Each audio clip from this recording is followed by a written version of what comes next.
Bugün də tam mövsümüdür deyib sizlərlə çeyrəkli pirokun hazırlanmasını bölüşürəm. İlk əvvəl çeyrəklər xırda-xırda doğranır. Qaba yumurta, duz əlavə olunub ağarana qədər qarışdırılır. Üzərindən vanilin, şəkər tozu əlavə olunub şəkər əriyənə qədər qarışdırılır.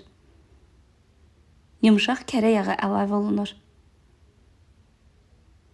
Mütləq videoya baxa-baxa yaddaşa alın, hazırlayın, sizlər də ağız dadı ilə nuş edin. Üzərindən qabartma əlavə olunur və hissə-hissə süd, un əlavə edib xəmir hazırlanır. Soba listinə yarı hissəsi əlavə olunur, xırda doğranan çeyrəklər yerləşdirilir. Xəmirin yarı qalan hissəsini də əlavə edib, üzərindən ikiyə bölünmüş çeyrəklər yerləşdirilir. Üzərinə yüngül bastırıb şəkər tozu hər bir tərəfinə vurulur və istəyə görə qoz, fındıq ovuntusu da əlavə edib əvvəldən qızdırılmış sobada bişirilir. Möhtəşəm. Artıq hazırdır. Tam soğuyandan sonra üzərinə şəkər pudrası əlavə olunur. Hələlik.